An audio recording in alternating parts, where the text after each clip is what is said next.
Bir sual verim sizə. Talış mətbəxinin bu dadını bilən varmı?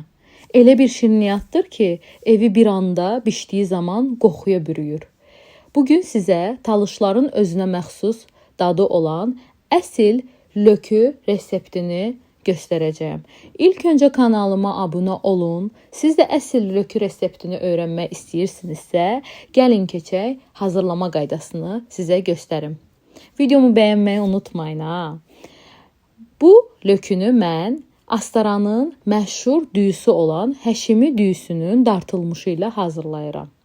Bilənlər bilir ki, bu düyünün dadı bir başqadır. Hətta deyərdim ki, məncə dünyada belə tayı yoxdur. Çünki bişdiyi zaman evi mükəmməl şəkildə qoxu bürüyür. Düyünün dartılmışını qaba əlavə edirik. Üzərinə duz, pesok əlavə edirəm. Mən bunu çox şirin sevmirəm. İstəyənlər çox şirin edə bilərlər, şirini artıra bilərlər. Amma mən sevmirəm deyə etməmişəm. Və üzərinə sarı kökü biraz mən çox əlavə edirəm. Çünki sarı kök dəhşət dərəcədə çox sevirəm. Kərə yağını tökürəm qaba.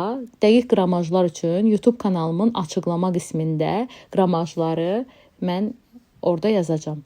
Siz də oradan baxıb götürə bilərsiniz. Mən tvaroq da vururam buna. Tvaroq xüsusi dad qatır, həm yumşaqlıq verir. Vanil əlavə edirəm. Burada bir paçka vanil əlavə edirəm və qabartma tozunu da əlavə edirəm. Daha sonra əritdiyim yağı düyü ununun üzərinə əlavə edirəm. Qəşəngcə qarışdırıram ki, tam bir-birinə yağla düyü və bütün məhsullar bir-birinə qəşəngcə qarışsın. Daha sonra qarışdırıram. Üzərinə duru yağı da əlavə edirəm ki, bu da bunun reseptində var, əsl reseptində. Südü mərhələli şəkildə əlavə edirəm.